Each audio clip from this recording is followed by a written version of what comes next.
before we dive into the latest updates on the Dallas Cowboys from the NFL owners meeting, it's important to note that a friendly competition is brewing for the month of April. There's a claim that a competitor may gain more subscribers, and now is the time to refute that claim. With that in mind, let's take a deeper look at the discussion surrounding the draft, particularly regarding the Cowboys' plans for the first round. The information shared can largely be seen as a reflection of the philosophy guiding the team's draft strategy as we prepare for the upcoming season. A comprehensive summary will follow, but I'll highlight the most relevant points. The initial focus is on selecting the best player available. With the 12th pick, the goal is to find athletes who can truly change the game. The aim is to avoid being in this position in the future, but the priority remains to bring in players who can make a significant impact on the field. The strategy includes finding ways to pressure the opposing quarterback, accumulate sacks, force fumbles, and score touchdowns. The perspective here is that roster building starts from the outside in, with an emphasis on cornerbacks and wide receivers who frequently face one-on-one matchups, as well as pass rushers and tackles who also find themselves isolated on the field. Clearly, the quarterback position is a crucial part of this approach. The outside-in methodology has become a key phrase in the discussion. What has been discussed highlights 5 key positions that often receive the highest contracts and have a significant impact on the team's performance. These positions are quarterback, wide receiver, offensive tackle, edge rusher, and cornerback. Analyzing the Cowboys' draft history since certain decisions began shaping their future has been fascinating, as these tend to align with these principles. In the context of the NFL draft, there are several positions with considerable value, especially quarterback, wide receiver, offensive tackle, edge rusher, and cornerback. Observing the strategies implemented by the Cowboys since the influence of a particular decision-maker began to be felt reveals a clear focus on these vital positions. Generally, they prioritize the 5 most valuable positions, highlighting talents such as Tyler Smith, who could be classified as either an interior lineman or offensive tackle, and Micah Parsons, who excels both as a linebacker and edge rusher. Other notable names like C.D. Lamb, Leighton Vander Esch, and Ezekiel Elliott also stand out, while Taco Charlton and Byron Jones represent choices made as early as 2017. When considering the approach to the 5 most valuable positions, if Micah is viewed as an edge rusher and Tyler Smith as an offensive tackle, it seems the Cowboys consistently target these critical positions, particularly in the early rounds. With this scenario in mind, there are 8 potential talents to consider during the draft. However, athletes like Abdul Carter and Travis are likely not to be available. Among the most prominent candidates are Tadar McMillan and Matthew Golden, as well as Amarius Mims and Luther Burden, who are seen as excellent options for the offensive tackle position. For the edge position, there are also some alternatives, such as J.J. Walker and Mike Williams, who seem to catch the team's attention, along with Mike Green and Will Johnson. While it's not guaranteed that all 8 talents will be available, it's reasonable to expect that at least 2 or 3 will be present, providing a solid foundation for the draft strategy. Focusing on the wide receiver position, there is satisfaction with the current roster, but a desire for a more explosive number 2 receiver has been expressed. After the departure of a significant athlete during free agency, the intention to find a dynamic addition that can elevate the team's offensive capabilities was emphasized. While there is appreciation for the players already on the roster, it's clear that there's an interest in finding ways to bolster this area of the team. It's crucial to consider the implications of these statements and how they might influence draft decisions. Which positions do you think will receive the most attention in the first round? Share your thoughts in the comments section as the conversation about potential draft moves continues to evolve. The organization remains open to considering a truly explosive number 2 player who can enhance the team's performance, but there is satisfaction with the current roster and available athletes. Clearly, there's a focus on receivers, as discussions have highlighted the positive qualities of the team's individuals. The term explosive can encompass various characteristics such as speed, leaping ability, agility, and quickness, especially in creating significant plays after the catch. This perspective emphasizes the ability to generate big plays, often linked to speed. There are several wide receivers in this year's draft class who could be considered explosive, including notable prospects. One of them has shown an ability to make big receptions downfield and escape defenders, showcasing an impressive level of explosion.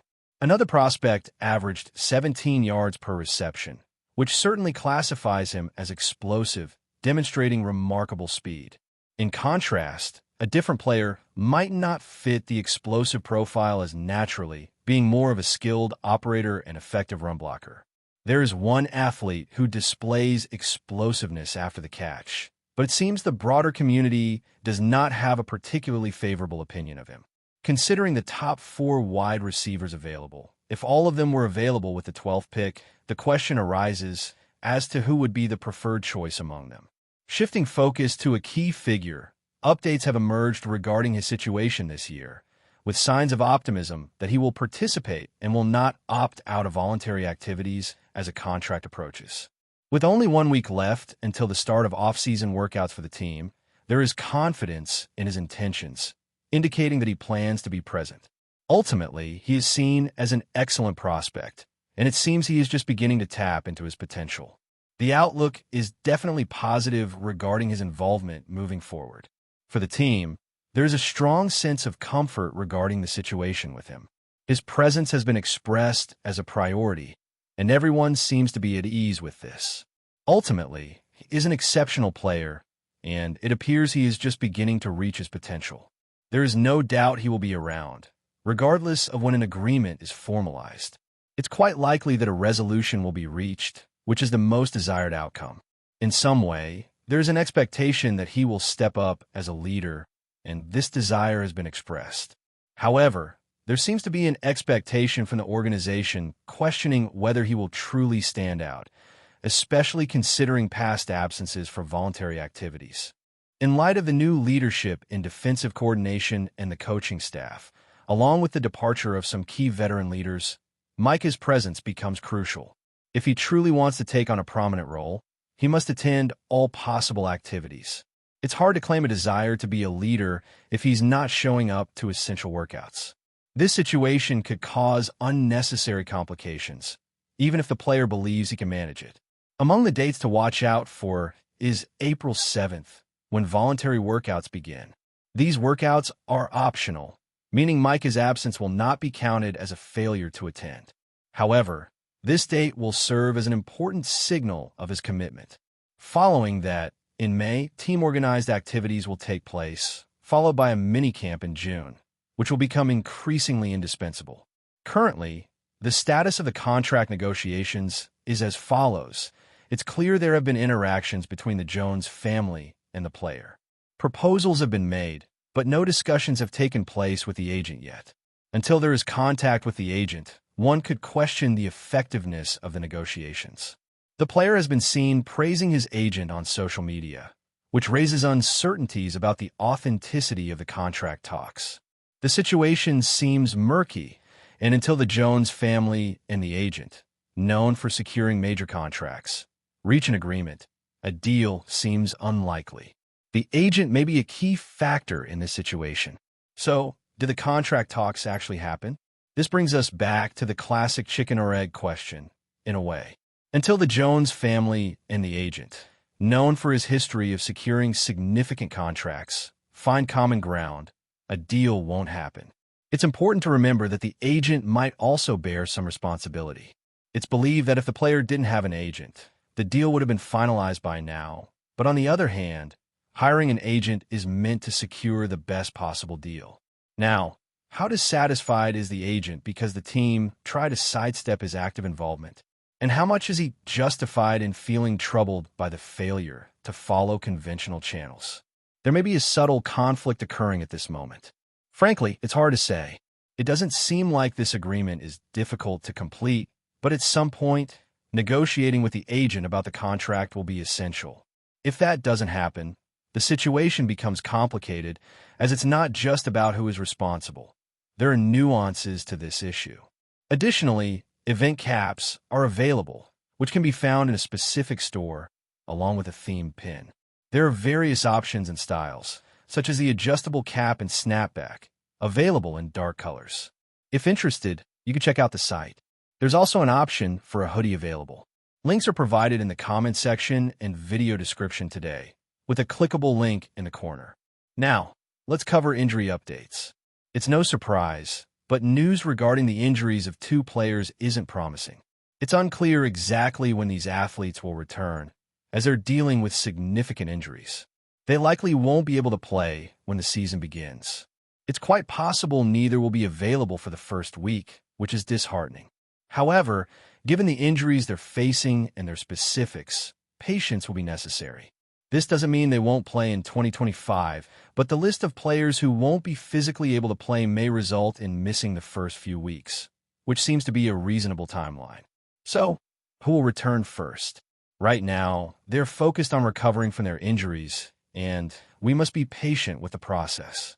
This doesn't mean they'll be out for the 2025 season, but the list of athletes who will be temporarily absent, such as missing the first 6 weeks or so, seems like a reasonable timeline. In the end, who will be the first to return? Let's also pay attention to the position groups. A touchdown was scored by Trayvon Diggs and another by Marvan Overshown. Feel free to leave your opinion in the comments about the current situation. If Trayvon Diggs is unable to play, the decision will be between Donan Bland and Izzy Mukuamu in the nickel role, while Kerr Elam and Ken Carson battle for the cornerback positions. This leads me to insist that the cornerback position is one I'd like to observe more closely. Regarding the linebacker position, you may feel a bit more comfortable, as there was a trade involving Kenneth Murray, and Maurice Leafel is on a roster. There's no need to overly worry about weak, central, or strong side linebackers, as many formations use two linebackers. Samber is a competent player, and Dion Clark is also part of the team. However, I truly see value in considering a third-round pick for linebacker and possibly a first-round pick for cornerback, as that seems to be a valid strategy. But before we continue, don't forget to subscribe to our channel and give this video a like. Your support helps us keep bringing you the latest updates on the Dallas Cowboys. Feel free to share your thoughts on the news in the comments as well. The NFL offseason is no stranger to blockbuster moves, but the latest rumor has sent shockwaves through the league. Jalen Hurts to the Dallas Cowboys. In a move that would rewrite NFC East history, sources indicate that the Cowboys are exploring the possibility of luring the Super Bowl-winning quarterback away from their division rivals, the Philadelphia Eagles. With Dak Prescott's long-term future in Dallas uncertain, Jerry Jones appears to be eyeing a game-changing acquisition that could turn the Cowboys into immediate Super Bowl contenders. Hurts, fresh off a historic season that saw him lead the Eagles to another Super Bowl triumph, has solidified himself as one of the premier quarterbacks in the league.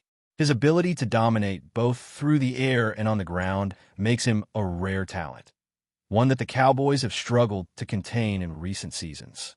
While his contract with the Eagles includes a no-trade clause, insiders suggest that internal tensions and long-term financial considerations in Philadelphia might open the door for negotiations.